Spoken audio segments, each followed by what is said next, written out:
బియ్యం ఎలా చేయాలో చూపిస్తా. ఫస్ట్ నూనె వేసుకున్నాను. బియ్యము పచ్చనొప్పు వేసి నాకు అవికి నానబెట్టుకొని ఉన్నాను. దానికి కావాల్సిన ఇంగ్రీడియంట్స్ ఉల్లిపాయలు, పచ్చిమిరపకాయలు, వెల్లుల్లిపాయలు, కరివేపాకు, తాలింపు దినుసులు, సరిపడా ఉప్పు,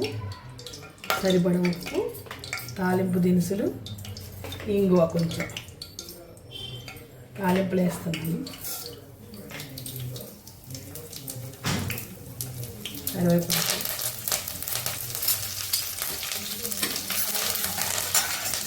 ఇంగువ,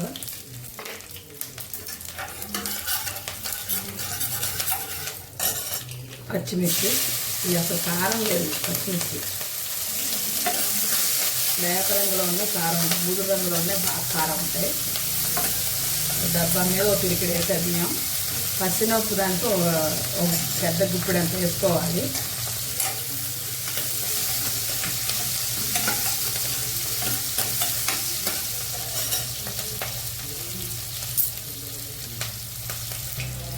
వేగినవి పచ్చిమిరకాయలు, వెల్లుల్లిపాయలు, ఉల్లిపాయలు ఇవన్నీ వేసి బాగా వేగాలి. అంటే మరీ దోరగా కాదు, ట్రాన్స్పరెంట్గా ఉల్లిపాయలు అయితే చాలు.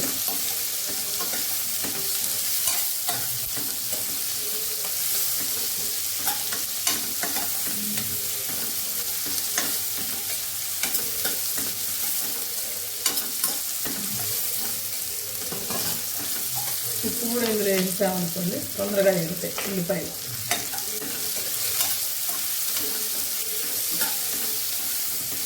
అంతే అండి. బియ్యం పచ్చినప్పు కలుపుకొని బియ్యం కొలత కూడా నీళ్లు పోసుకున్నాం కరెక్ట్గా. ఒకటికి ఒకటి రెండు పోసుకుంటే చాలు. మరీ పొడిపొళ్ళాడుతూ తినేవాళ్ళు అయితే ఒకటికి ఒకటి ముప్ప పోసుకోవాలి వాటర్. నేనైతే ఒకటికి 2 పోసుకుంటాను, ఎందుకంటే పచ్చినప్పు కూడా ఉన్నాయి కదా. ఒకటికి 2 పోసేసాను. ట్రాన్స్పరెంట్గా వచ్చేసింది.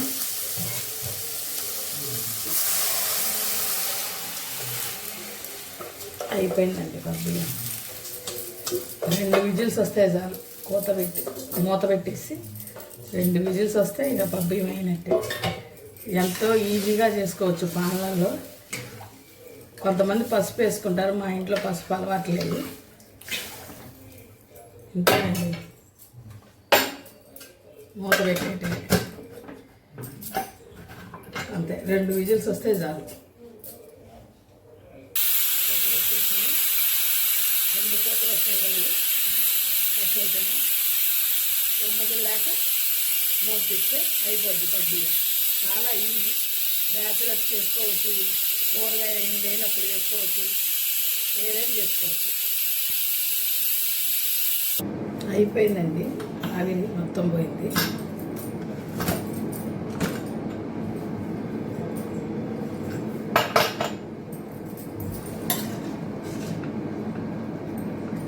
అయిపోయింది బియ్యం. ఇంతేనండి బియ్యం.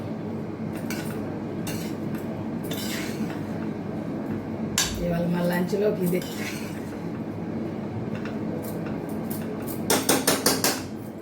కొత్త వారైతే సబ్స్క్రైబ్ చేసుకోండి, లైక్ కొట్టండి, షేర్ చేయండి, బెల్ ఐకాన్ కొట్టండి. చూసి నేర్చుకోండి. బ్యాచిలర్స్ అయితే ఈజీగా అయిపోతుంది.